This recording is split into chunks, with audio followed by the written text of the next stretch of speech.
Hey, Patrick. Hey, Michael J. How you doing? I'm pretty good. How you doing? Like, with the exception of my son and his Steph Curry jersey this week, I'm also doing pretty good. Dude, your son is a smart man. I think that's one word you could use to talk about him. Betrayal of everything his father holds dear, and that's another way. But sure. I don't know. His father likes winning. His father does like winning. But Amonkhet is out, and we got the whole... I guess it's not actually technically out, but we got the full spoiler.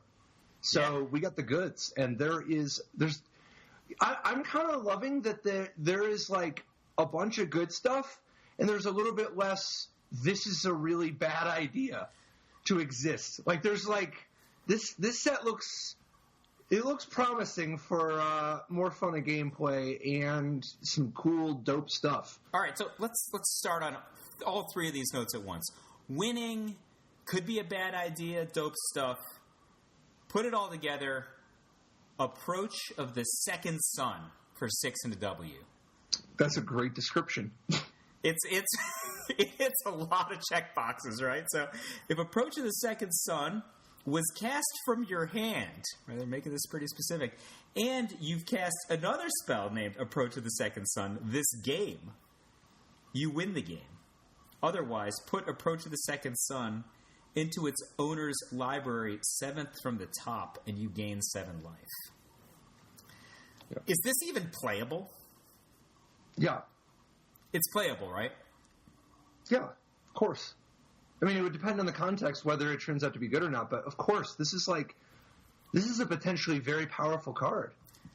It's one of those cards that it's like so many we've talked about where, yeah, there's lots of worlds where this isn't the right way to go, right? Like, this kind of a combo isn't the actual, like, the format ends up being too hostile for it for reasons. But as just a straight up combo kill card, yeah, this card is potentially exploitable. There's a variety of ways you can exploit this.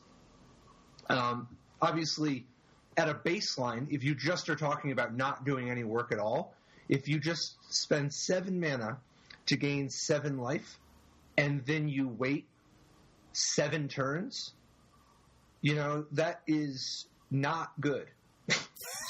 That's not good, because gaining 7 life as a sorcery that late in the game, I mean, maybe it's 1 mana. It's 2 mana for the instant that you can cast earlier. But, like, you're not really, like, doing it slow and that late in the game, I'd be lucky to give you 1 mana worth of value out of that. And so the fact that this is spending 7, so you're spending 6 extra mana almost up front for the privilege of waiting 7 turns. If you were to, for instance, have played a 7-cost card that does anything, you would have done 50 damage by then, right? Like, so it's not good straight up. But you could make it goodish, right? I think you could make it great, potentially. There's exploitable things. Lots of combo cards are horrendous straight up. Well, because there's this whole 7 clause, right? So it's 7 mana, 7 from the top, 7 life.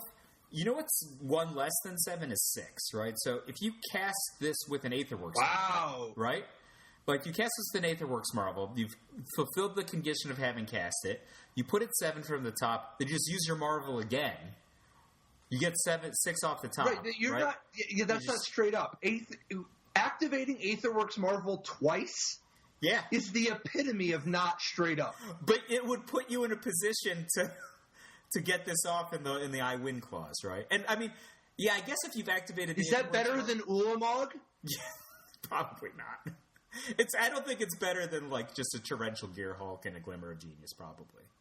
Right? Like, so you go Glimmer of Genius and then, like, flip a Torrential Gearhulk with your second Aetherworks Marvel activation. Probably, like, 4+ cards up, got a gigantic body, and all your mana's untapped to use whatever instance you've got. That's probably better than Approach the Second Sun twice. But that's the best I can think of. That's my problem here. So here's a little something you can do. On turn 1, cycle something. Yep. Like cast out or anything. Like any of the 1-mana cyclers, or whatever. Censor. Right. So turn 2, you play that artifact from Shadow's Block, the Corrupted Grathstone. Yep. Oh! Whoa!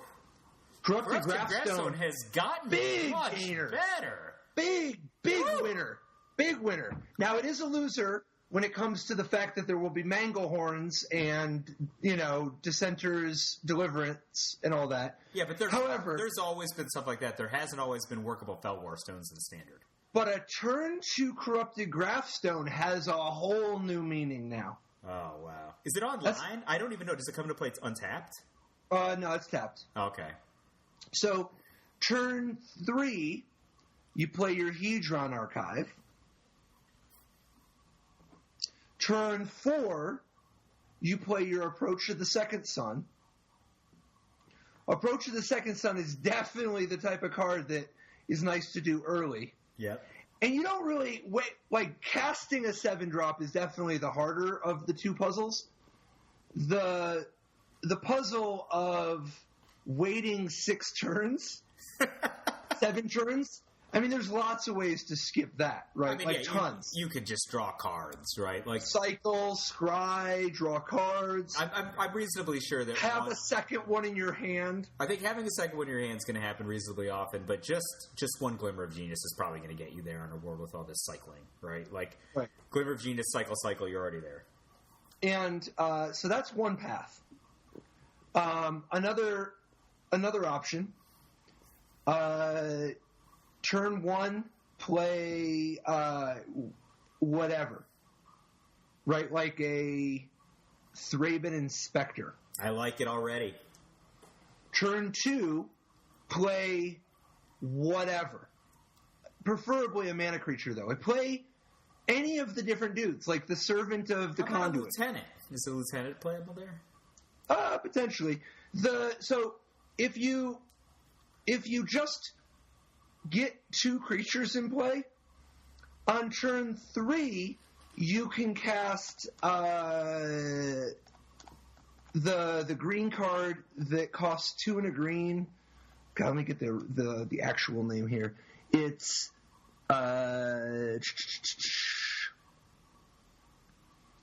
definitely a weirdo. What's it do? Harvest Season. 2 and a green, search your library for up to X basic land cards, where X is the number of tapped creatures you control, and put those cards onto the battlefield tapped, then shuffle your library. Like, I mean, if you just Harvest Season to skip ahead a couple turns, that's like... I mean, hell, if you got a turn 2 Servant of the Conduit, turn 3 Harvest Season, after your turn 1 Thraben Inspector or whatever, then on turn 4 you just have 7 mana already. Like, Harvest Season is kind of it's, high risk, high reward, but it's kind of an explosive accelerator if you are in the market for 7-drops. It just curves right for doing really busted 7-cost things.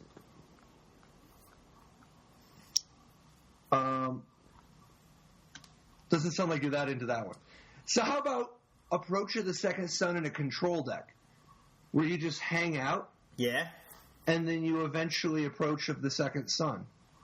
And then you mill a bunch of your cards and you Approach of the Second Sun again. So that you can completely you can blank all your opponent's removal. You could actually just play like a board control deck, right? That's just all mono removal. And Approach of the Second Suns. Unless your opponent's playing a counterspell deck, maybe that's really strong. Alternative direction you could go with Approach of the Second Sun.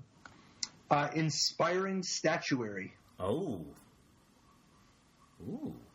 That takes you right there. Yeah. You told me when that card was first spoiled, you thought it might be a problem. And the best thing we've seen it in is, some alternate Ulamog casting scenarios, but I think this might be better, I'm hesitant to say, but different certainly.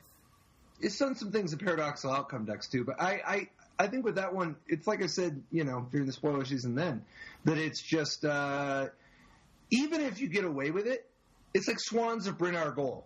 Just because you got away with it doesn't mean it was a good bet.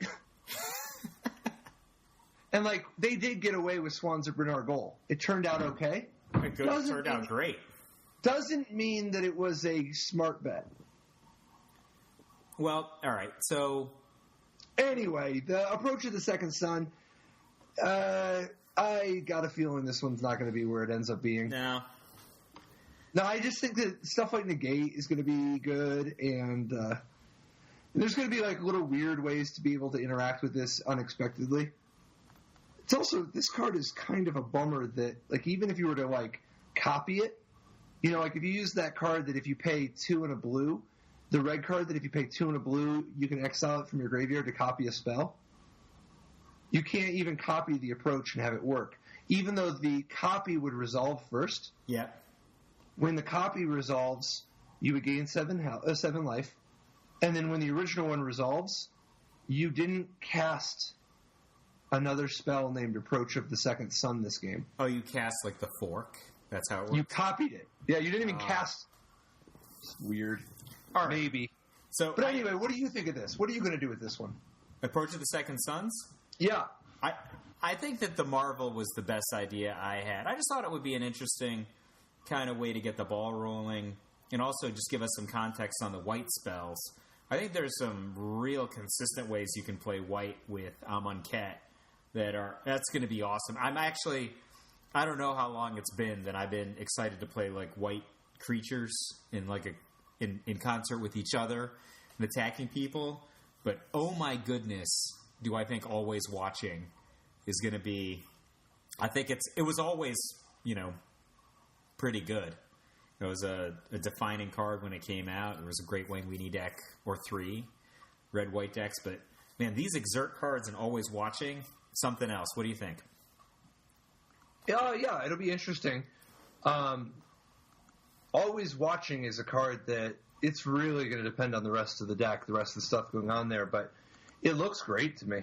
I mean, like, a Glory-Bound Initiate, for example, is 1 and a white for a 3/1 creature, human warrior. Just a 3/1 for 2. It's not the best thing in the world to start out with, but, hey, 3 power for 2, if the opponent's defenseless, this, there's certainly worse things you can start out with. But he has the ability, you may exert Glory-Bound Initiate as it attacks. When you do, it gains +1/+3, so that makes it basically a 4/4, and gains lifelink until end of turn, right? So 4/4 lifelink for 2, well, that's really interesting, and it's only lifelink and exerting when you want it to be. But if you go that guy into Always Watching, and you're like, it's like Baneslayer Angel attacking on turn 3. That's basically what we're talking about, right? And it's got vigilance, it's everything you could have ever wanted, and then he's got all kinds of buddies that can be playing next to him, like Devoted Cropmate, for example. Devoted Cropmate's 2 and a white for a 3/2. Again, not the most exciting stats in the world, but also not closing the door to begin with. You may exert Devoted Cropmate as it attacks. When you do, return target creature card with converted mana cost 2 or less from your graveyard to the battlefield. So, if somebody kills... like Glory-Bound Initiate or Thalia's Lieutenant? Yeah, like those exact creatures that people are going to want to kill because they're so good in this deck. He's just going to get them right back. And I don't know, this seems like White Weenie might be a card advantage strategy as well as a tempo strategy, as well as a fast killing strategy. And I don't know, I think there's a lot here. I think our guest from a few weeks ago, Craig Wesco, is probably jumping around in his socks right now, thinking at the possibilities. I'm picturing him with no socks. Well, I'm picturing him with socks that are just leaping off of his feet, leaping back on. Devoted Cropmate. God, I would enjoy it. It would be sweet. We'll see. I don't know if this one's going to really... I think it might have a tough lot in life because of shock and whatnot. Magma Spray, but maybe. But sometimes he's a 4/3. That's the thing. Yeah, sometimes. Yeah, it could be okay. It's a fine card on rate. I just think there's a lot of competition at the 3 spot, particularly when you're already talking about Always Watching. Sure. Glory-Bound Initiate, definitely. We'll get there. So white or otherwise? Where's the innovator's brain? Well, in my heart, it's still Pull from Tomorrow. But there's plenty of other areas of particular interest here. Like, for instance, actually one other white card that I do think, I mean, how much do we already look at the Cartouches? We didn't look at them at all. I actually think that's a really pregnant area to talk about. Yeah, because, like, first of all, what's your favorite of the Cartouches? I mean, when you say the Cartouches... Not the Kardashians, the Cartouches. The Cartouches in concert with the trials, right? Like specifically, which are the 5 Cartouches that you like the best first? Because I think there's a separate question of which trial do you like the best. Because all the Cartouches work with all the trials. Yeah. I think which of the Cartouches do I like the best? I think I would probably say I like Cartouche of Zeal the best, which is the red one. And I like it largely because it costs 1. And because it works well with Cartouche of Zeal, which I think is the cartouche I like. Trial of Zeal. Trial of Zeal, which is, I think, the trial that I like best in concert with the cartouche I like best. How about you? What combo? Well, no, I'm not talking about a combo. Which trial and cartouche do you like the best? So, for cartouche, I think that I mean, Cartouche of Zeal is definitely a hit. But I think Cartouche of Zeal is probably the best. But actually, I think Cartouche of Solidarity might be quietly it might be quietly great. That one's also only 1 mana. Yeah, but Cartouche of Solidarity. So first, Cartouche of Zeal. I think it's worth noting that it's just like an established card that. Like, there was a card already that was +1/+1. Your creature has haste, and target creature can't block this turn. And that card already has pedigree as a 4/of in a couple decks. This is just like that, except it's also a cartouche, so it can trigger any of your synergies. So I think that Cartouche of Zeal, it already has established precedent of why it has something, But Cartouche of Solidarity. This one's actually, I think a ton of people are underestimating it. It's 2 power, it's 2/2 worth of body, half of which gets haste and first strike, and also upgrades the whatever creature, and gets the benefit of whatever multiplier it had, like if the creature had lifelink or flying or whatever. Plus any trial combinations that you might be playing. And the other one still has vigilance. And so, like, it even gets around the card disadvantage inherent in auras, because, like, even if they, like, kill the thing you put the cartouche on, you still have a token. And then you could put whatever on the token, whether it's, your equipment or crew your vehicle or whatever. An edict effect. I mean, it's a lot of body for 1 mana, and that's not even counting the synergies. So as far as the trials go, though, why do you like Trial of Zeal the best? I mean, if you were just going to play a trial in isolation, I think I'd like Trial of Ambition the best. Same. With Trial of Ambition, it's just a cruel edict, right? So, but I also think Trial of Knowledge is second place, not Trial of Zeal. Well, I think I had a hard time divorcing imagining why I would play a trial to begin with. Like Trial of Ambition, I guess I can imagine playing at least in my sideboard or something without any cartouches. But it gets really silly when you have cartouches, right? If you could figure out a way to do it.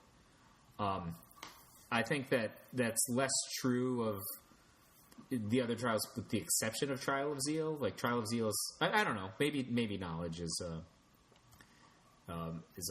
way to go. I mean, I don't know. Maybe I shy away from the casting cost. A Trial of Knowledge? Yeah, it's like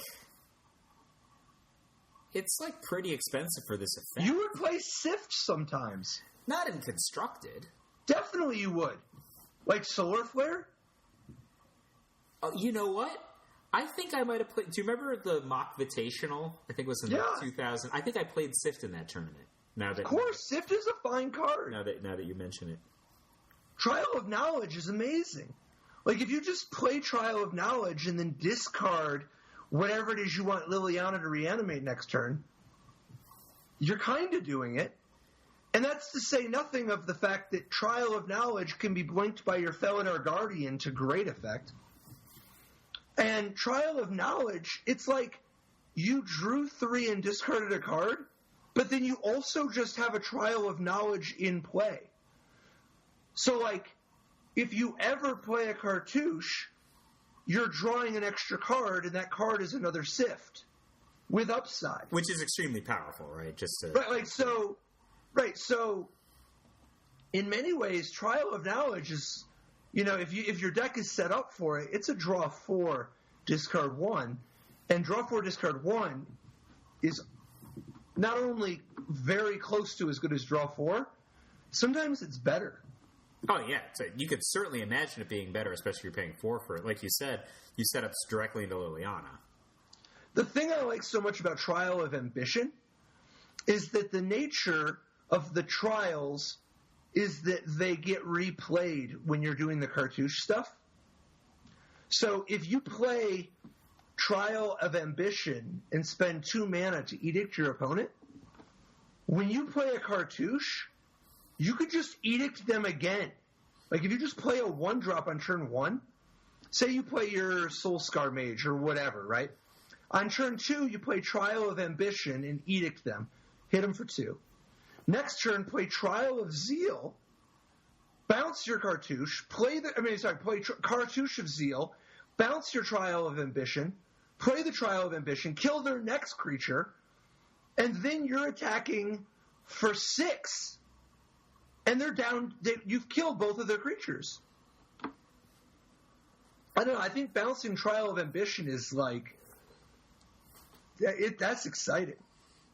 But you're going to bounce it with Cartouche of Zeal, right? That's what's going to happen. Or no, Cartouche of Solidarity.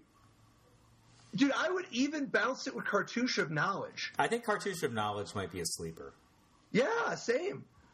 It's like +2/+2 and flying for 2. Was a good card. This is only +1/+1, but you literally draw another card to replace it. It's like Grifspoon, but for a mana more, you get a point of toughness, and instead of the chance of rebuying it later for 4, you just get a card immediately. I think Cartouche of Knowledge it's weird. It doesn't line up naturally, so it might not have a good home. But it's worth considering on rate. But Cartouche of Solidarity and Cartouche of Zeal. One of the reasons I like Cartouche of Knowledge, though, with Trial of Ambition, is that Black makes really good use of Trial of Knowledge. I think one of the best things you can do with Trial of Knowledge. Yeah, there's a variety of things. You can do Graveyard Recursion. You can do Reanimator stuff. You can take advantage of Delirium. You can care about. I mean, there's lots of things that you can. I like Trial of Knowledge and Cartouche of Knowledge and Trial of Ambition, but it gets a little slow. And I think that it's nice. I don't know. I have to see what kind of deck this can actually go in or whatever, but. I think that there's some real. I think the Cartouche stuff is going to be real. Really? Yeah, I think. I'll tell you what. How about this? If I set can you give me the top? What if I'll take Cartouches show up in the top 32 of the Pro Tour in Constructed. Of the upcoming Pro Tour. Of this Pro Tour, literally the next one. Top 32 so irrespective of limited record, right? Right. Well, yeah, just the top 32 people from the Pro Tour, at least one of them has at least one Cartouche in their Constructed deck. Or Trial? No, Cartouche. Literally at least one Cartouche in their Constructed deck. I think people would just play Trial of Ambition with no other synergies. It's possible, I'm talking about Cartouche, not Trial. All right. The trials are easier because several of the trials are just cards you can play. Just playable, right? Right. Like Trial of Ambition and Trial of Knowledge, you could literally just play them with no cartouches. Like, Trial of Strength isn't that far off, actually, right? Like, it's just it is. Super unexciting sort of gnarled massive. No. They have so many insane options that it's not really there. No. You have to play it with something. You can't just. You have to play it with something. I'm saying you don't have to play Trial of Ambition. A 4-2 for 3. Okay, I'm not saying you do that. I'm saying that you might play a 4-2 engine for 3. Okay, that's a different story. I don't know. Especially if you can discard this crappy trial to your Trial of Knowledge. You do that, then it gets even better. Yeah. But I do think the cartouches and the trials are really cool. And I can just totally see, like, not everything has to be a killer deck at the Pro Tour. I think this is the kind of deck you could just, like, put together to I think you're underestimating. All right. I think this seems more fun than great to me, but I'd be very happy if fun and Okay, here's some combos. Here's some combos. So you know that deck with Cartouche of Solidarity and Cartouche of Zeal that we're talking about? Mm-hmm. SRAM, Senior Edificer. Oh. I like Do I have your attention yet? That's pretty good. I like him. He's my buddy. He's my new best buddy now that my old best buddy's wearing a Curry jersey. But no, that's pretty good, right? That's pretty good. That's pretty good. Okay, here's another one. I actually think I might like Cartouche of Knowledge and SRAM. Like, it seems pretty good. That card has card has the words "draw card" on it. I think I like that. Sure. What about just Cartouche of Zeal and Cartouche of Knowledge with Soulscar Mage and the 1/3 flying what is that guy called? Storm Chaser Mage? The prowess guy? Yeah. I like Soulscar Mage and Storm Chaser Mage with Trial of Zeal, Trial of Knowledge, I'm sorry, not Trial. Yeah, you can use Trials too. All the blue and red cartouches and Trials. Storm Chaser Mage with just blue and red Trials and cartouches actually just seems they would all be best buddies, right? Like, yeah. And you can give the Soulscar Mage flying with your Cartouche Knowledge. You turn him into, And it's the Soulscar Mage makes the damage, and this is obviously not, a big part of the equation, but it makes the damage from your Trial of Knowledge, give wither on the creatures. I agree that's not a big part of it, but sure. Okay. At the very least, you would love to bounce Trials when you have prowess guys. Oh, yeah. And you would love to Storm Chaser Mage makes these cards look really good, actually. Yeah, no question. Plus, it's not like those decks wouldn't want to filter their land or, draw 3 and then discard 1. And I think they would very much like to do that. Like, I don't know, what if the one was Fiery Temper? I think I might have underestimated. I think you're right. We're just getting started. Trial of Ambition is like Cruel Edict is like a thing people have wanted. Oh yeah. This is really close to just being just a legit card, right? Like without. But it's not just close. It's not just close. It's already like it's like. There's other synergies. You can take advantage of it being an enchantment in a variety of ways. It's a Cruel Edict you can Vessel of Nascency into. I mean, I don't know what all ways you're going to want to do this, but this is like there is something to understand about Trial of Ambition. I think that it's driven by context also, right? Like, Trial of Ambition is very poor if your opponents are playing like all... 3/2 guys that you rebuy out of the graveyard, token strategies, stuff like that. It's very good if people are playing, 4/4 dragons for 5 and, all kinds of like powerful, extravagant utility creatures. It's really good in those situations. It's really good if people are playing with hexproof, but you don't want it if people are playing like a bunch of servos. Whirler Virtuosos, right. That kind of stuff. Or if they're just making drakes from their Drake Haven. Oh my god. It's the wrong way to fight that battle. Man, I would just talk for an hour about just Drake Haven decks. I think Drake Haven... I think Drake Haven that's going to be the card, the strategy centerpiece for the new standard. Do you agree? I mean, obviously we have... Those are bold words. I feel like that card is like everything to everyone. it's the more I think about it, the more I love it. I mean, we talked about this a little bit before. I mean, do you mind talking about it some more? I mean, we can talk about something else. Hold on. We didn't talk about it's actually. It's not. They're not going to always be conjoined at the hip or anything. But I think that everybody's been just so focused on Drake Haven. What about Faith of the Devoted? This is the one that's 2 and a black enchantment. Whenever you cycle or discard a card, you may pay a colorless. If you do. Not a colorless, just pay 1. You can pay 1. If you do, each opponent loses 2 life and you gain 2 life. I mean, that's really powerful. How many times do you have to drain them? Literally the second time, you're already at Soul Feast, and you still have a Faith of the Devoted in play. And it's broken up, right? You can split it up. And it's not even counting just cycling. Like Drake Haven, it can just work with your stuff. So if you just Cathartic Reunion, you can make Cathartic Reunion 4 mana, drain your opponent for 4, and also draw 3, discard 2. This reminds me of I was playing in an extended tournament, and I was playing Lightning Rift. I was playing a Astral Slide deck in extended, right?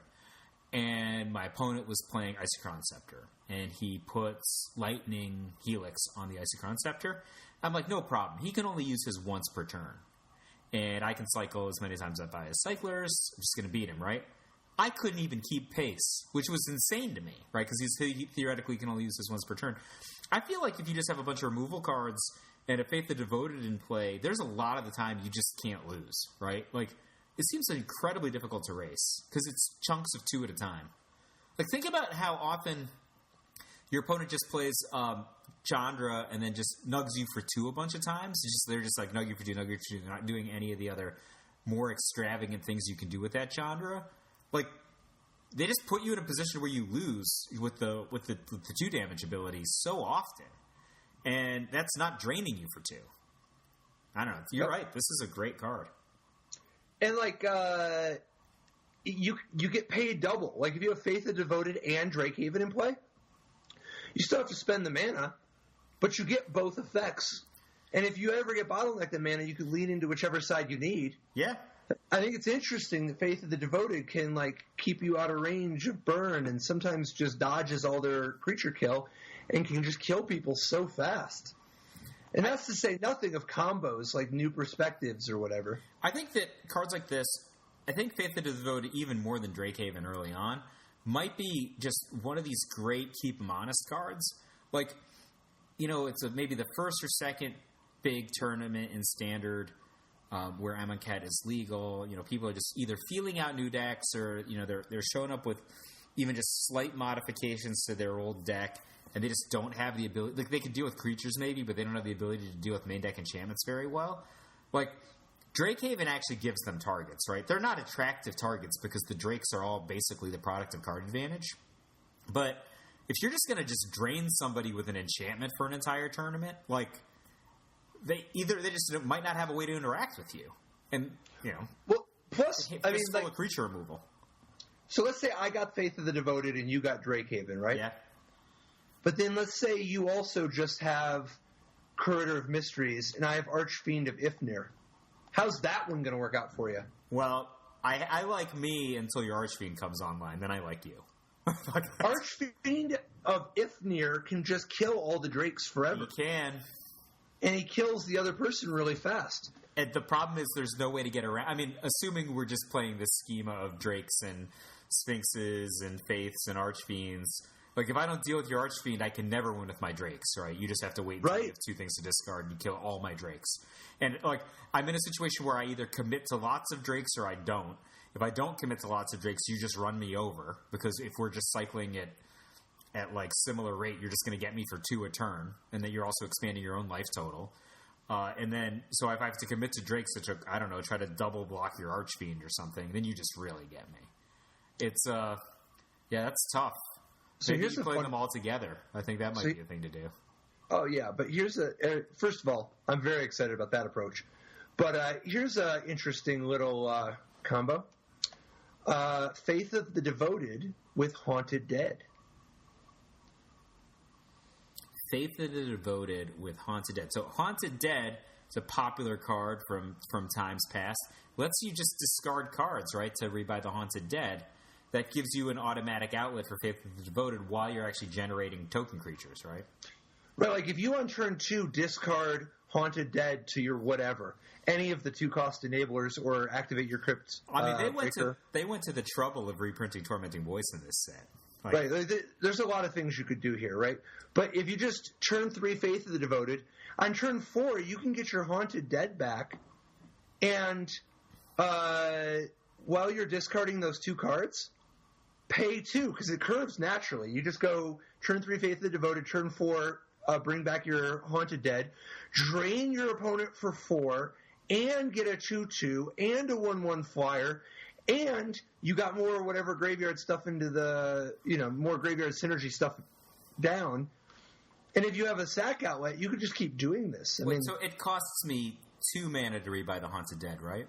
Yep. So if I go turn 3 Faith of the Devoted, play my 4th land, I can rebuy the Haunted Dead, pay 1 to use the Faith of the Devoted, and I don't know, can I just pay the Madness on Fiery Temper while I'm at it? Because that's what I would like to do. Well, no, I mean, Faith of the Devoted costs 2, because Haunted Dead makes you discard 2 cards.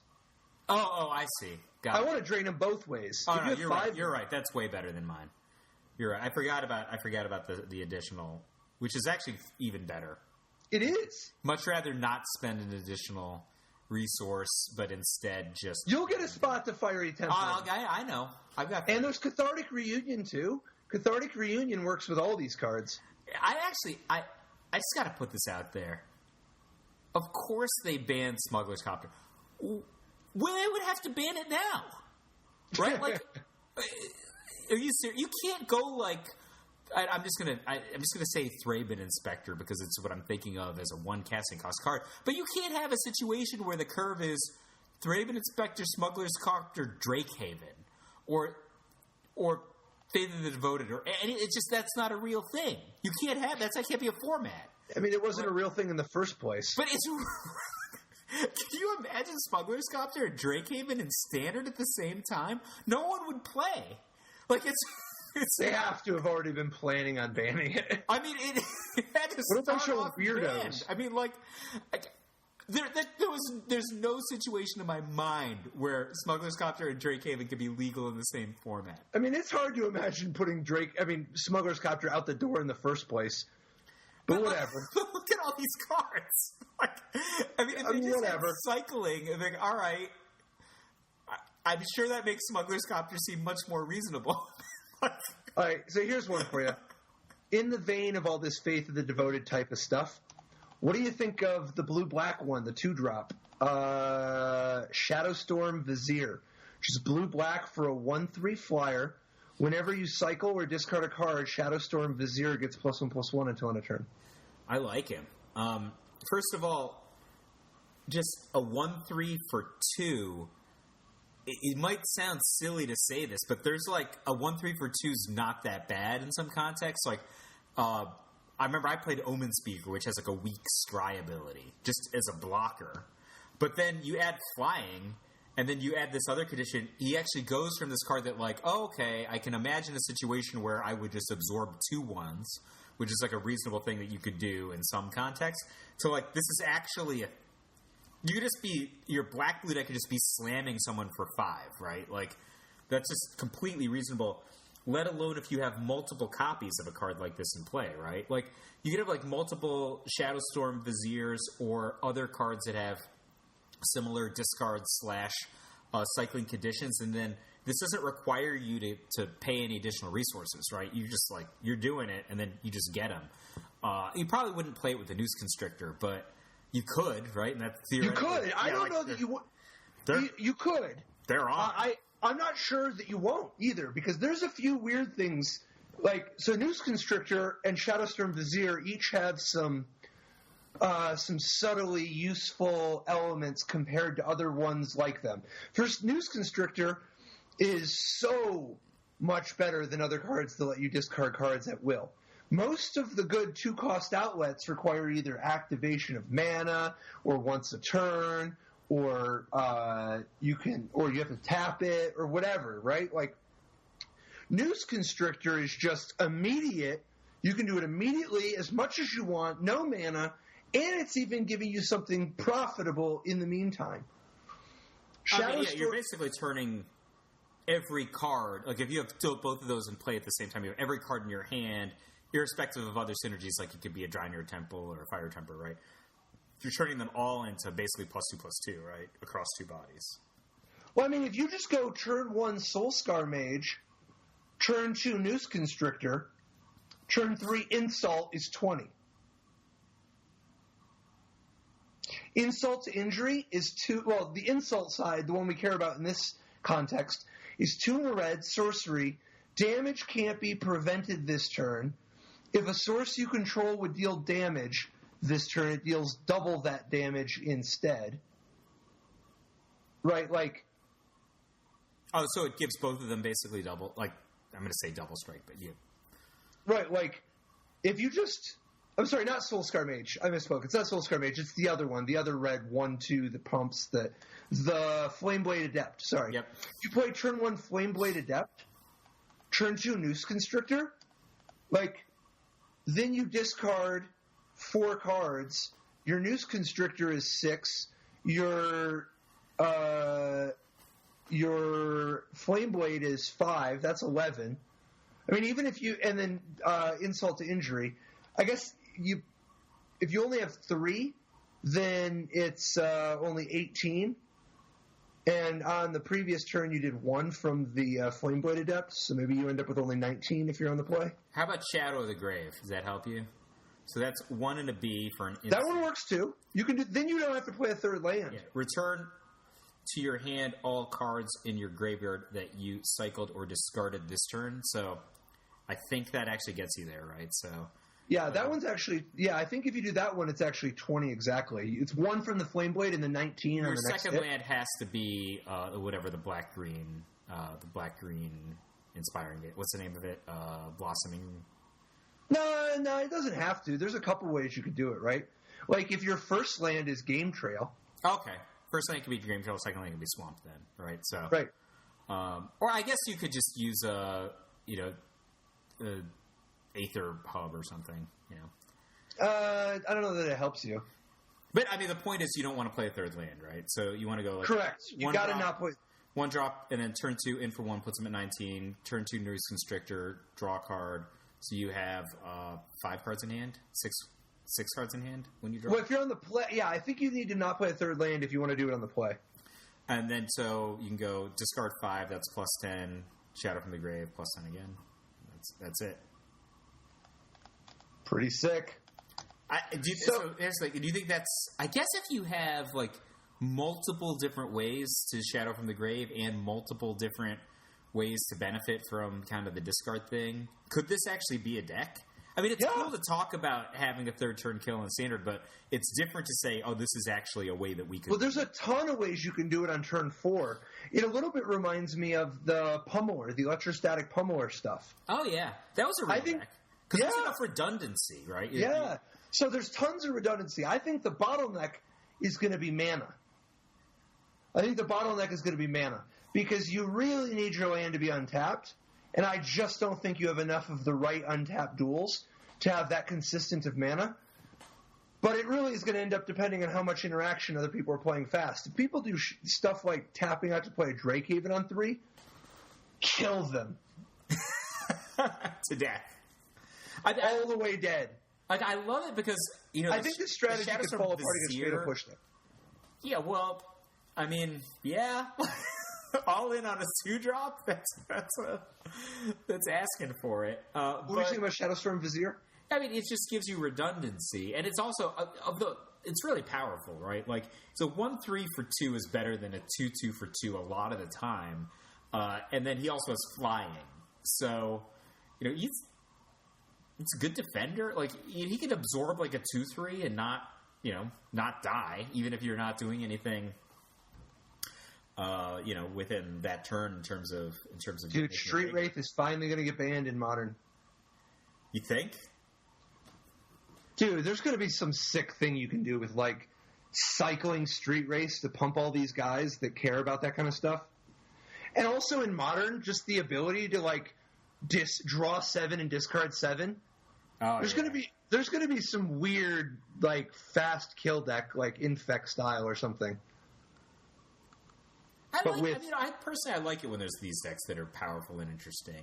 You know, like and there's always going to be a good deck. There's always going to be a deck that wins quick. You know, like I think that it's cool to have those. I'm not complaining. Happen. I'm just saying, Street Wraith, your days are numbered.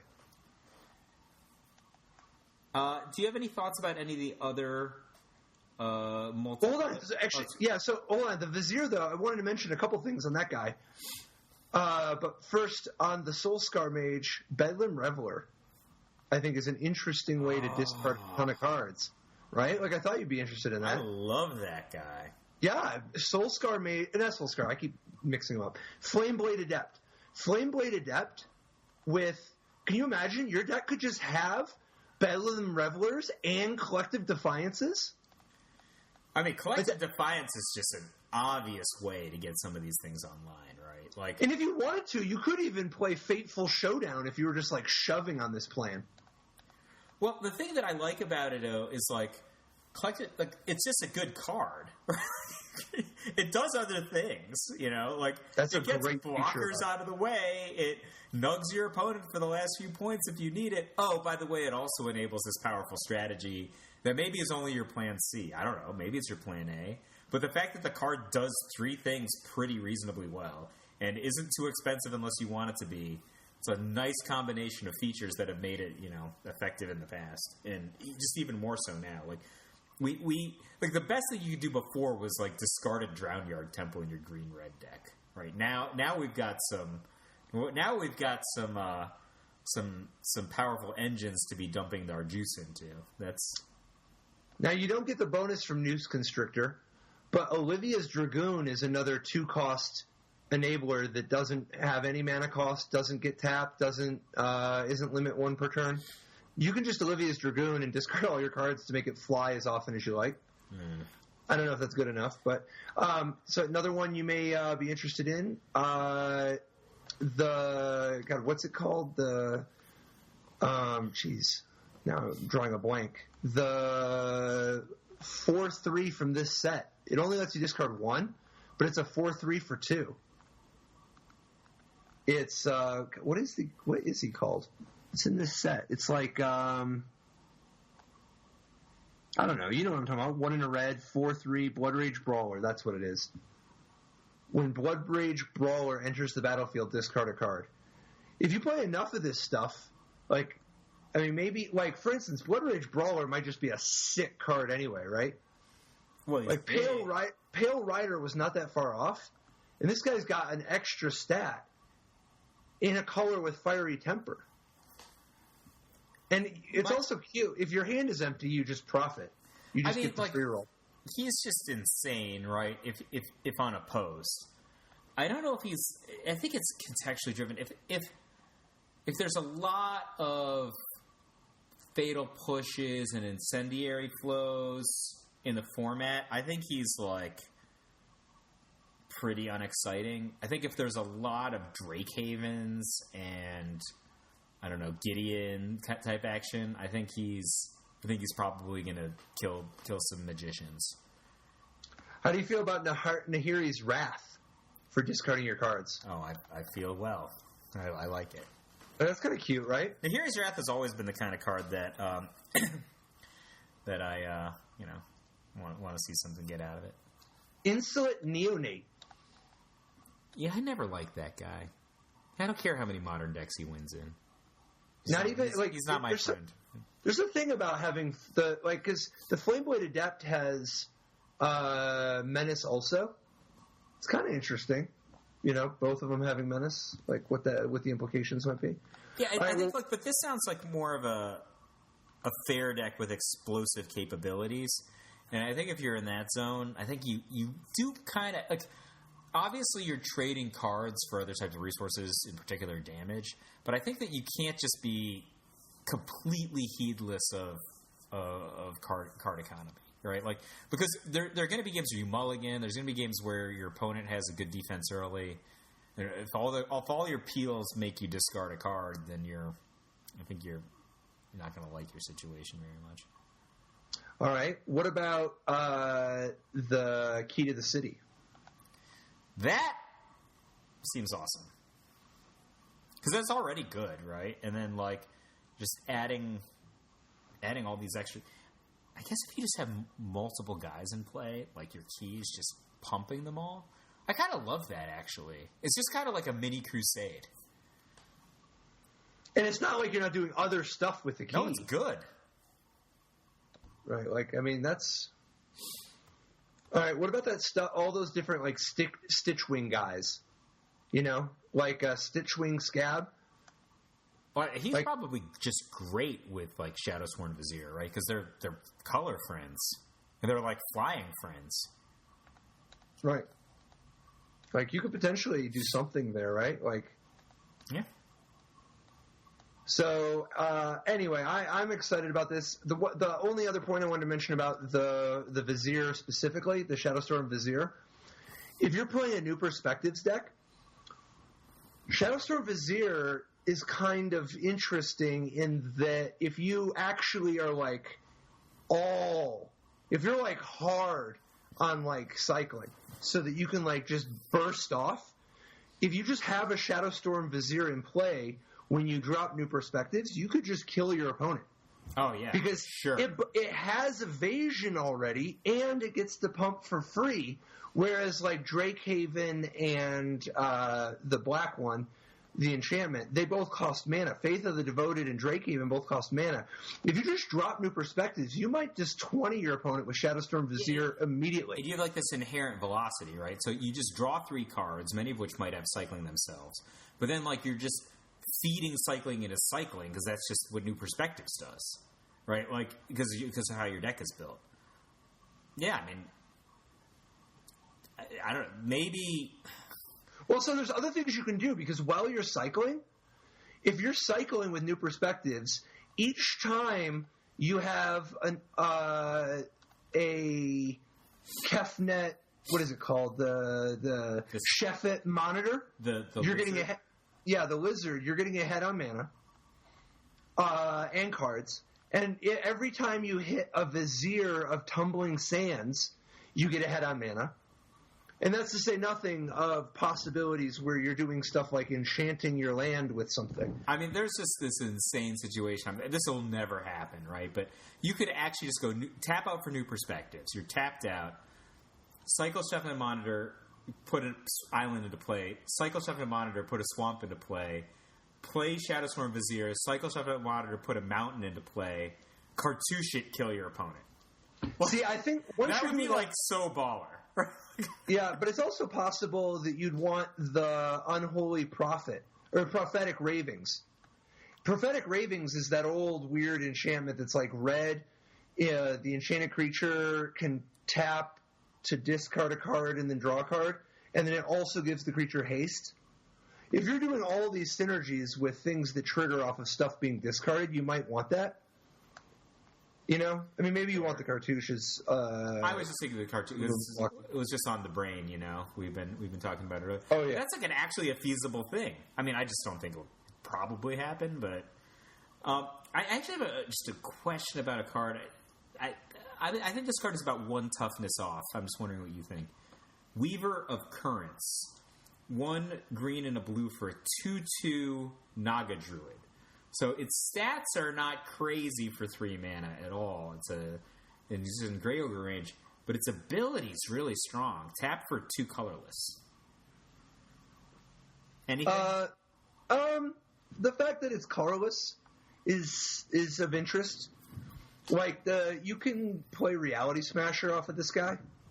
Like colorless mana is not just the easiest thing to come by for fast aggressive creature decks. Yeah, I don't know. I mean, it's possible. It's not at as good of a rate as like some of the other cards, but it might just be the right one for the job. There's some cool stuff you can do with Weaver of Currents. If you have the God, I forget what they're called now. The one from Zendikar that every time you play a land, you get to untap one of your creatures. Tap or untap a creature. Oh, yeah, exactly. The one that everybody does with Knight of the Reliquary. Yeah. Yeah, but if you have Weaver of Currents, now you're just like doing some like pretty busty mana stuff. Like you can just play Ulamog on turn 4 or whatever. Well, I was thinking because he goes 3 straight to 6, right? If you make your land drop. Yep. Going to 6 is really powerful because you can go to new perspectives. Yep. But there's a few different ways to go from 3 to 6 in the set. I think that Weaver of Currents is it's good enough to consider, and you have to do it for a reason. Its rate is not so good that you just want to do it for value. Yeah, what if he had one more toughness? Like it would make a huge difference. Huge difference, right? At 2/3, I'd be like really seriously look at that card at 2/3, but at 2/2, it's very I'd still shocking. look at it, but I'd still look at it, but I'd probably have to turn it down. All right, so here's one for you. I am excited about this card. I think the people are excited about it because it looks fun, but I think it also looks like it could be sick. Vizier of the Menagerie. Vizier of the... Which one is that? So Nicki Minaj, Vizzy Minaj here is 3 and a green for a 3/4. You may look at the top card of your library. Oh, yes.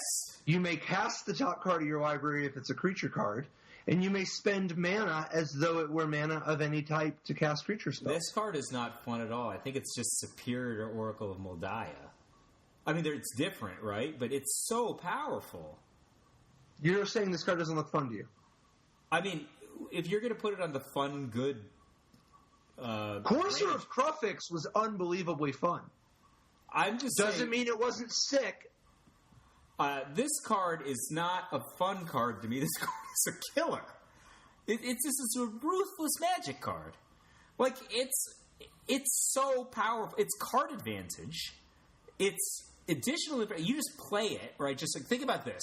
You play it, and even if it dies, maybe you looked at the top card of your library, it gives you additional planning capability, right? Like, knowing whether or not you're going to hit your next land drop naturally is something that's very valuable to you in a lot of situations. Well, you also, if you have enough mana, they can't stop you from getting the 2-for-1 when you have a creature on top.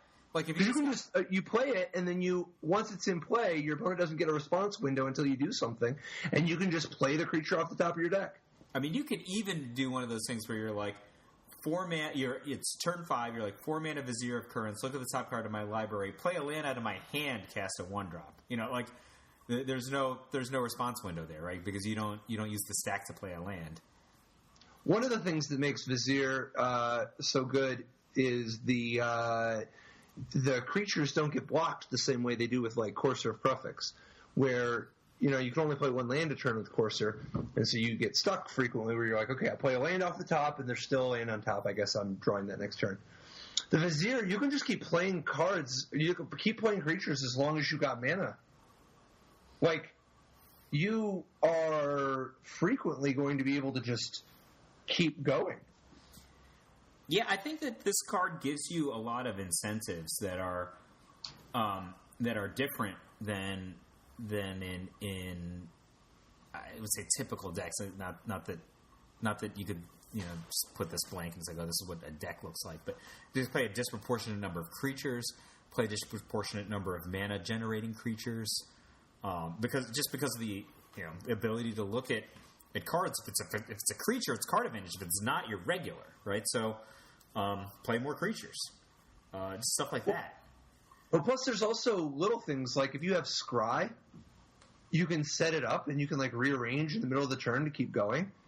Or if you have any amount of cantrips, right? Like if you have a Vizier in play and your top card is anything besides a creature, you could just draw a card with one of your cards that draws a card. Like you can play, activate your Chandra, for instance, whatever. You could play a 1-mana cantrip. You could, there's any number of ways. You could loot off something. You could activate a Liliana to put to the top 2 cards of your library in your graveyard to get a fresh look, right? Right, exactly. Shuffle your deck with Oath of Nissa or Traverse or Attune or whatever. There's lots of stuff. Yeah, I think this card's really powerful. And it's not bad sized for its cost. Like it's just it's not great sized, but it's fine.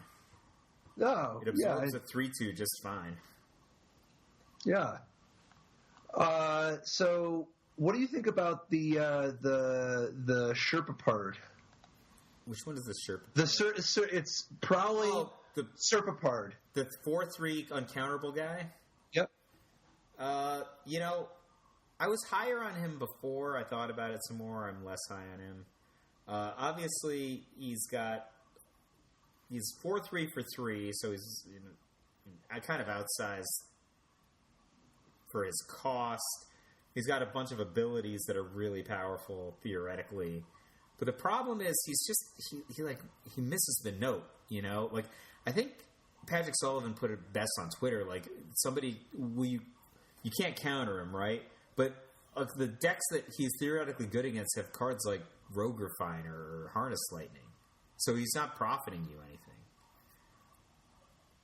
It's just a contextual thing.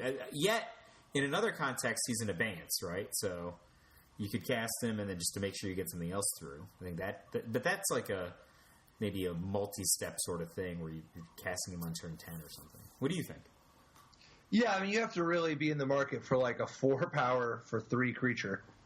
But then it could be. It depends. I would guess that this guy's not the best ever.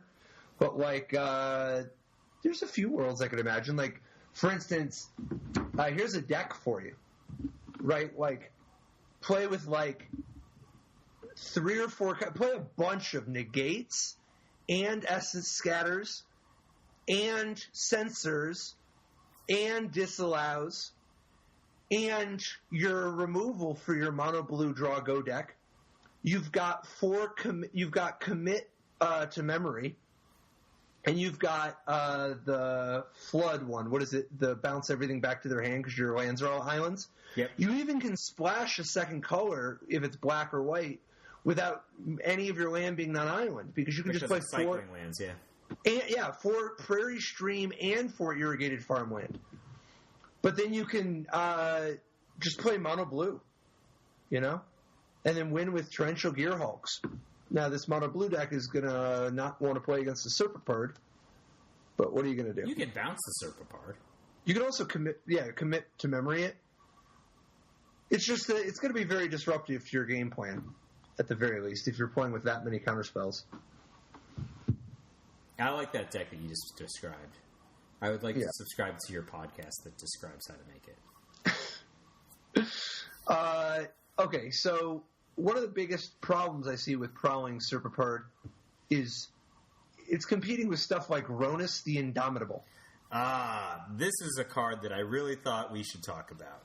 Oh, yeah. Ronus the Indomitable is 2 and a green for a 5/5 legendary creature god.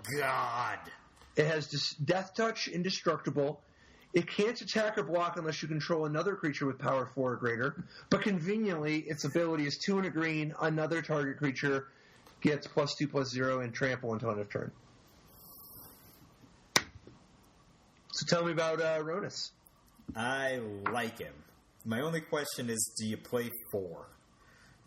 You know me, I'm not normally the type that worries about the diminishing returns. If I like a card, I want to have him in my deck. He also makes cards like Blossoming Defense so good, right? Like you use a pump spell to get somebody else online and then crash with both of them. He's so big. 5/5 for 3. He also can basically always attack. Because you can just pump your 2/2. You have a Duskwatch Recruiter or whatever. You can just pay 3 and then attack for 9. So these gods are different than the Theros gods in that they're always creatures, right? They just don't attack. Yeah. They just don't attack unless you or block unless you meet the condition. But you can still crew vehicles or whatever. Yeah, that's different. The Theros ones were just enchantments if they weren't creatures unless you had the devotion set up. Making some of your creatures would love to gain trample as well. it's just going to come up certain times where you're going to want to punch through. And the fact that you can activate this at instant speed is going to make it just so hard for them to block everything enough in case of, any particular one gaining trample. I mean, yeah, trample is such an underrated ability anyway. I think we've talked about this before. Noose Constrictor. That guy loves trample. I think Ronus the Indomitable loves Noose Constrictor. These guys are peanut butter and chocolate. 2-3, ready to go. I mean, he doesn't even need Ronus's help. He can help himself. Ronus might be helpful, though. That's a more card economical way of doing it, but yeah, I guess it depends. How about Ronus the Indomitable with Glory Bringer? Well, that's just... I like haste. It's not fun. I mean, there's another way you can do it. Of course, you can do it with, like, your Crocodile of the Crossing. Right? Like, Crocodile of the Crossing is kind of cool. The 3 and a green, 5/4 haste. When it enters the battlefield, put a -1/-1 counter on target creature you control. It is kind of cute that, like, putting a -1/-1 counter on an indestructible god is, like, less... But also, like, just out of nowhere, you get to, like, boom, that's just 9. Right? Like, and next turn, you could pump and make it 20 right there. And that's not counting if, I don't know, you did anything else in the game. So I think that there's something to this Ronus the Indomitable character. There's a lot of competition at the 3 spot, but man, this card is so pushed. Do you think that this is the most impressive of the Amonkhet gods? I think I do. Yeah, I do. Definitely. Definitely. And it doesn't mean, I mean, who knows? Maybe the world will be wrong for it, and really it'll be maybe the blue one or the red one is like a slightly better world. But my first guess is the Indomitable. Basically, I think this one is the most. This one is like, I think this one will be good enough and has a lot of chances at being great. Do you think there's going to be a lot of decks? Maybe not a lot of decks. Do you think we'll very often see more than one god in a single deck? I don't know. Probably not. I don't know. Maybe. I don't think so, though. I don't know. I'd have to see how they all fit together at the moment. This set is like different enough puzzles. I do not think I have it all figured out just yet. Like, there's a lot. Oh, how could you? It's brand new. There's going to be things that we're such up different challenges. There's such different puzzles and challenges that go along with this stuff. So, there's a guy, the Combat Celebrant, 2 in a red for a 4/1. We talked about him briefly previously. But when he attacks, if he hasn't already exerted, you can exert him to untap all your other creatures and attack again. So if you play that guy with there's a lot of 1-mana ways to give haste. Do you think there's some kind of a new combo kill deck that just busts out with that guy like real fast? I don't know how that would happen yet, but I mean, there's often stuff like that, right? But then it's just it's like, oh, it's just more cute than it is great. But just on the subject of cheap red guys, what do you think about Harsh Mentor? Sure. I mean, a little on the nose. Okay, yeah, I guess this design, this is so fake. I wish there were...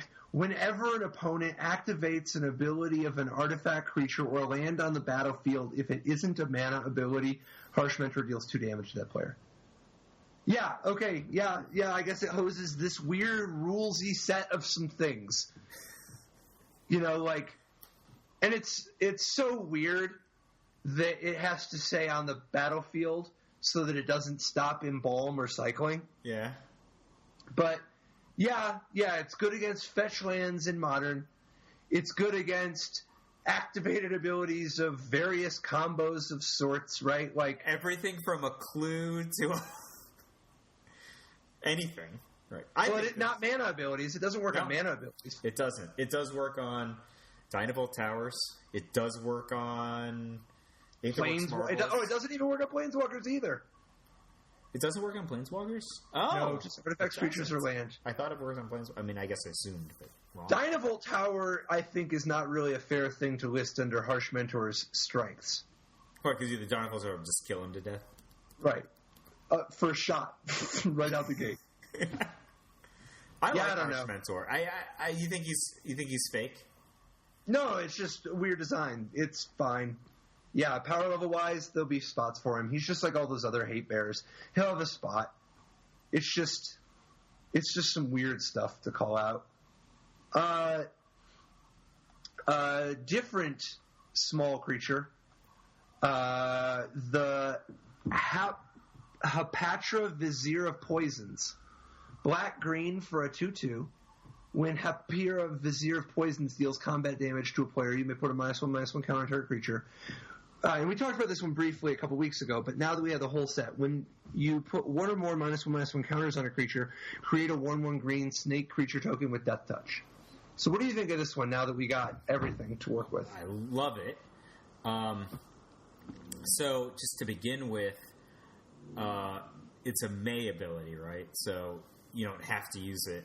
But if you do, it's probably going to be beneficial to you, right? Killing or reducing the size of your opponent's creatures. But this works with what's his name? The other black and green guy, the 2/3 awesome creature that doubles up. Winding Constrictor. It's like he's great friends with Winding Constrictor, right?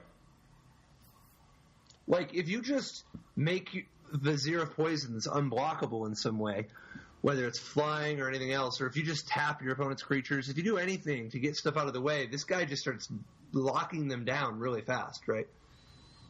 Yeah, and like, it's kind of card advantage two ways. Like, you could just be killing creatures straight up and then just making these snakes, and the snakes are really relevant, right? Like, he's like, oh, well, they're just 1/1s. Yeah, that's true, but you can't rumble with them. They kill anything. I mean, not Gideon, but they kill everything else. You can also give him trample, right? Like, you can give him trample with that snake god, and it's going to deal damage to a player.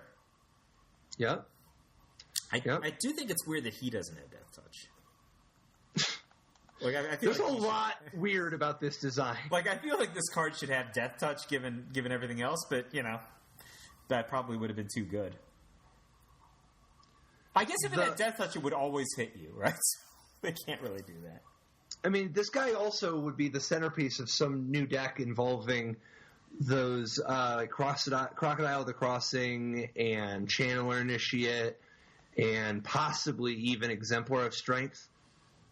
Right, like this deck of like these undercosted creatures that are putting -1/-1 counters on themselves, and then he's turning it into upside where your creature putting a -1/-1 counter. Like if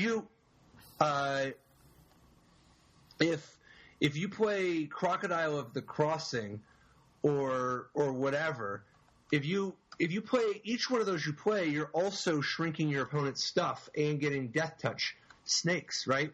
Like if you just play turn 2 Vizier, turn 3 the mana guy that puts -1/-1 counters on itself, you instantly get a 1/1 Death Touch right out the gate, right? Yeah.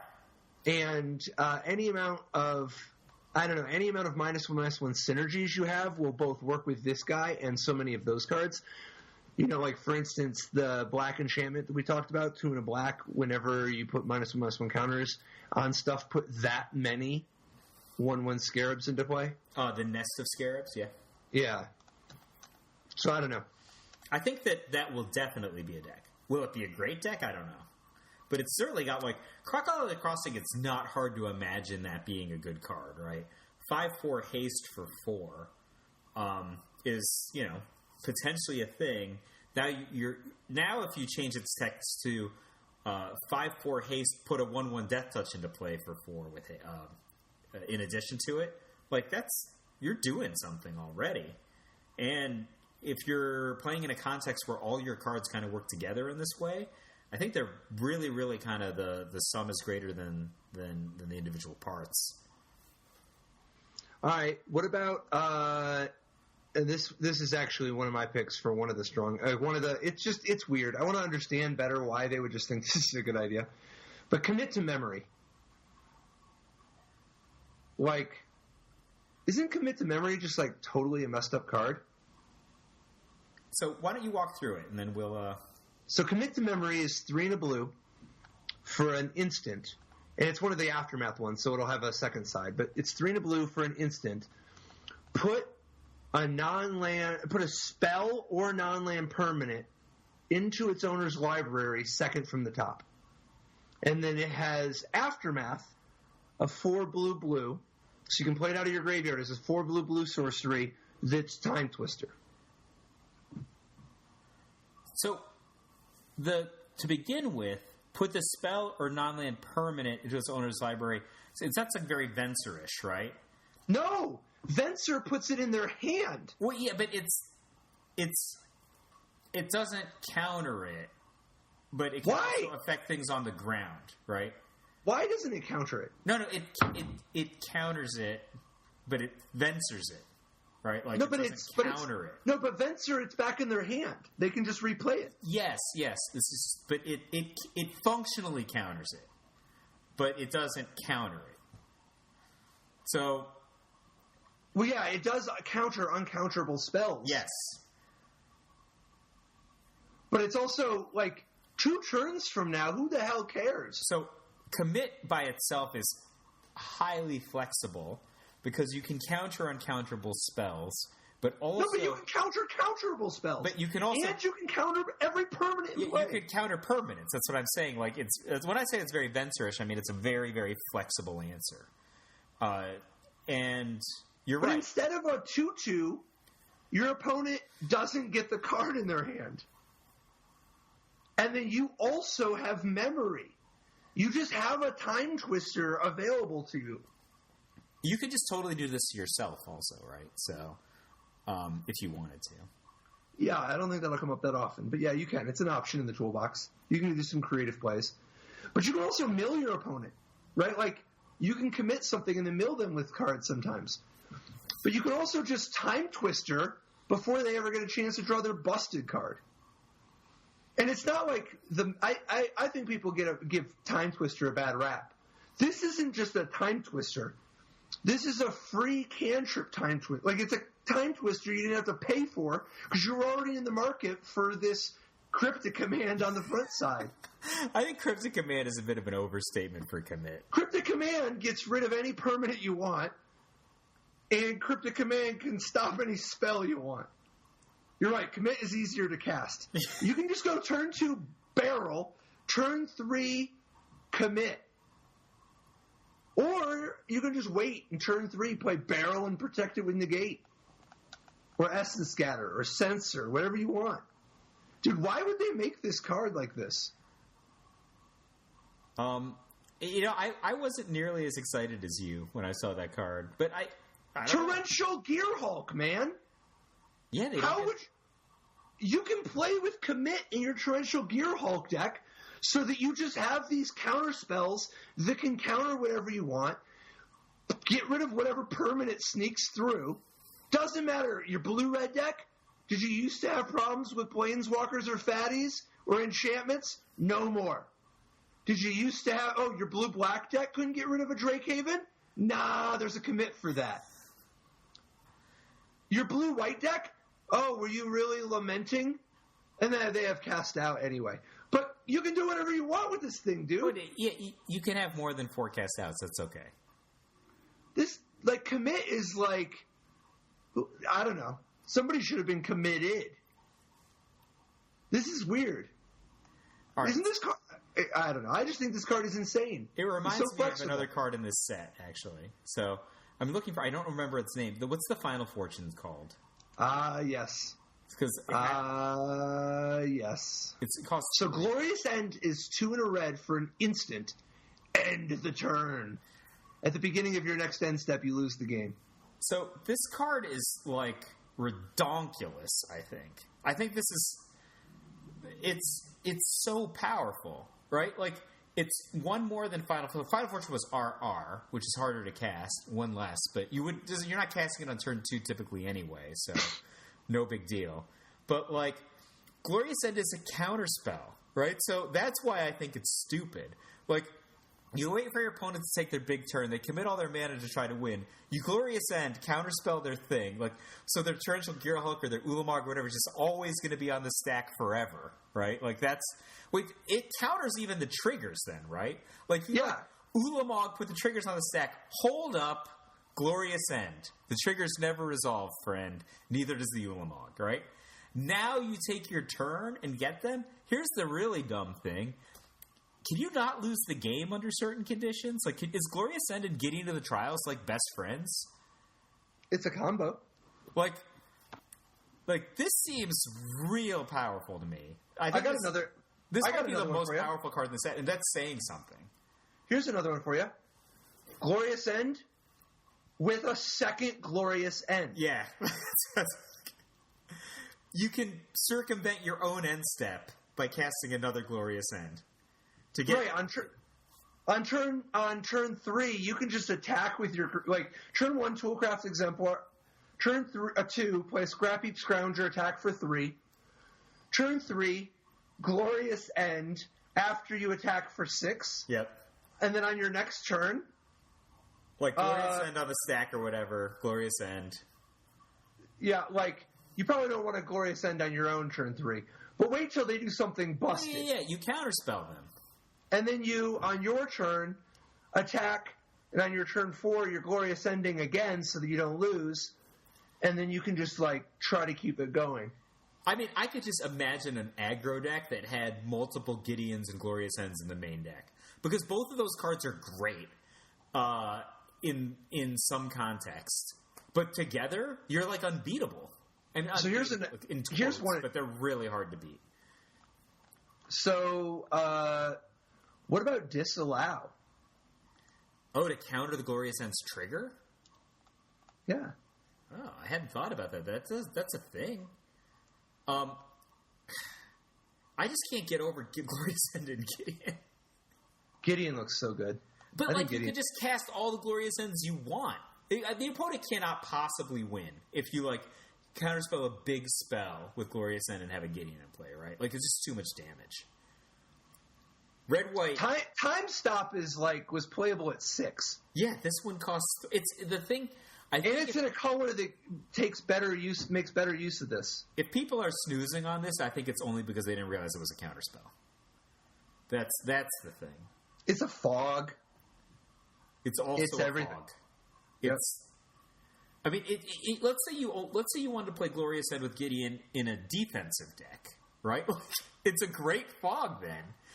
Fog Gideon is great, Aggro, attack 4/4 indestructible Gideon with Glorious End is great. They're all great. Everyone's great.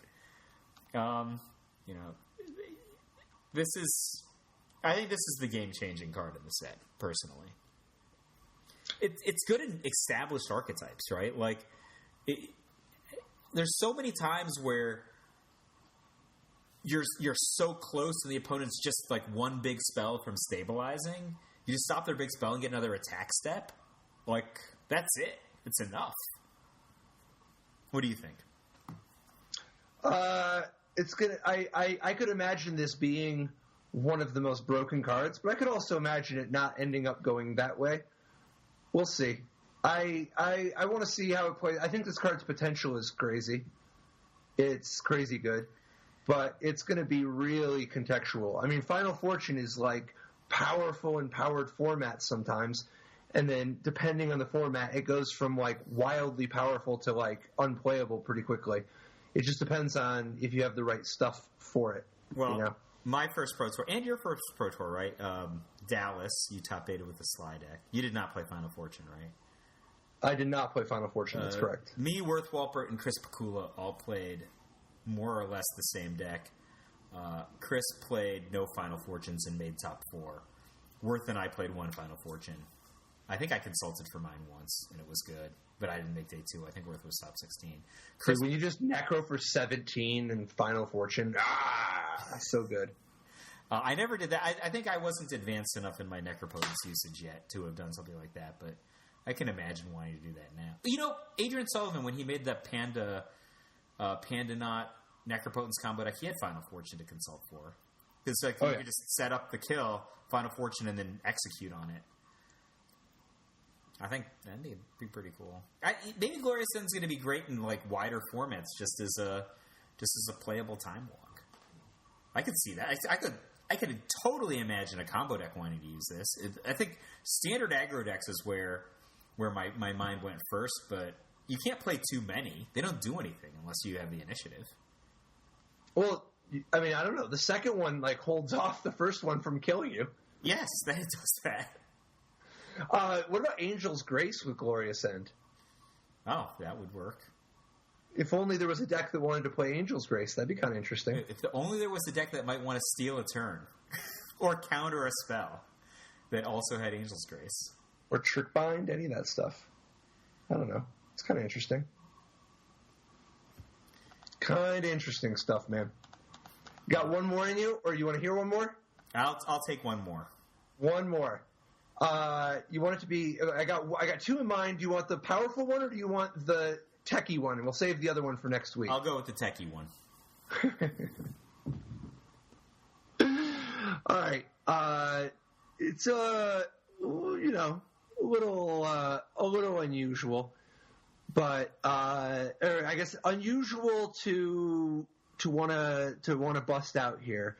What do you think of the what is it? The red +3/+3 that gets -1/-1 each turn? Oh, the new unstable mutation? Yeah. Of course I think it's going to be great. Well, what are you going to do with it? Put it on a creature. Slam them. I'm just thinking that, like, with Cartouche of Zeal and this unstable mutation variant, like... Consuming Fervor is the name of the card. Yeah, so Consuming Fervor, Cartouche of Zeal, Cartouche of Solidarity, SRAM Senior Edificer. So all that's some interesting sort of stuff, right? When you get that many auras and then value from it. But alternatively, if you just play Consuming Fervor with the Electrostatic Pummeler, like, that's kind of interesting, yeah, right? Who even cares about the -1? You're going to finish the turn quickly, right? Right. I was just thinking, you could put this in the same strategy as the blue Cartouche also, which gives flying. You make your own Baneslayer Angel or whatever, right? Just like start with a guy, maybe a 1/1 prowess guy, and then just start putting things on him. Just gets in for a ton of damage, right? Like the 1/1 prowess guy, turn 2, play Cartouche of Knowledge, draw a card, which gives you further prowess triggers in the future maybe.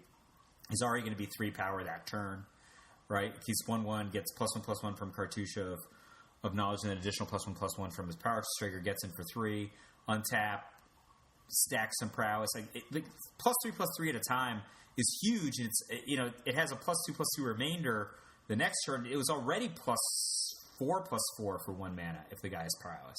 You can put it with Stormchaser Mage, right? Who also has prowess, and I just think it's just so much damage. If there's a metagame that's defined by like kind of Drake Haven-y sit there do nothing, where people are, like you said earlier in this podcast, somebody taps up for Drake Haven, kill him.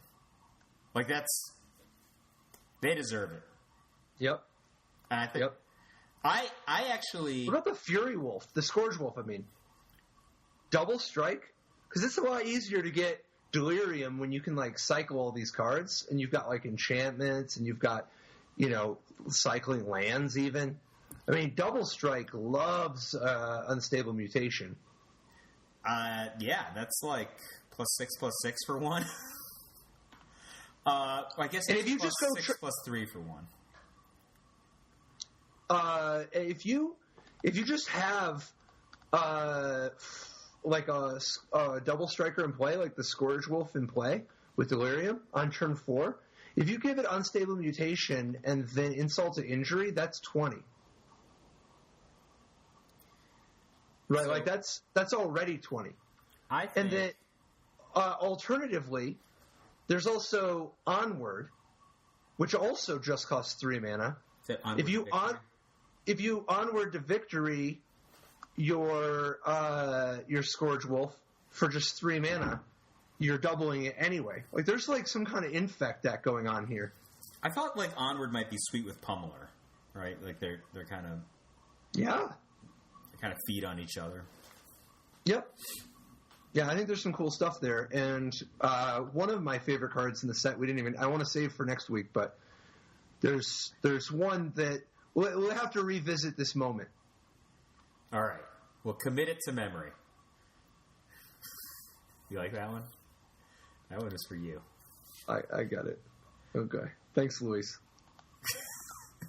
Wrong podcast.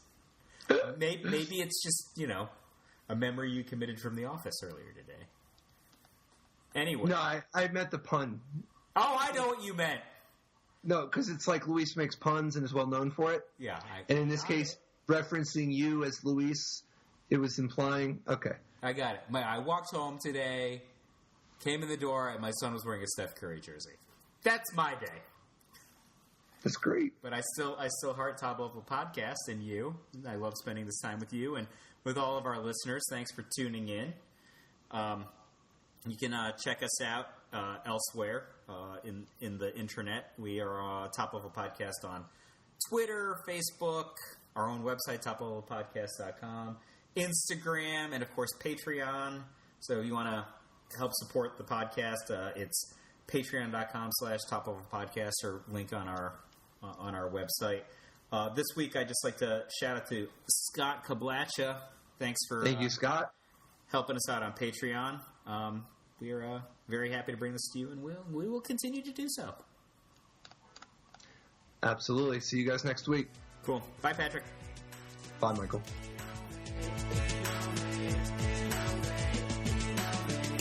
Life didn't work so great. Tried to play dredge, it's a jailer hate. Ghostly prison waiting for my Untap phase. Your core trapped in amber stasis state. Lost a lot of friends, got left behind. Had to find a way not to lose my mind. Trapped in a vault with nothing but time. Parents and my friends were the key to find. Magic gave me purpose and drive. The game, the love, kept me alive. Visions of better weather, light inside. To through the mirage, gotta survive. Dreaming someday I find a way.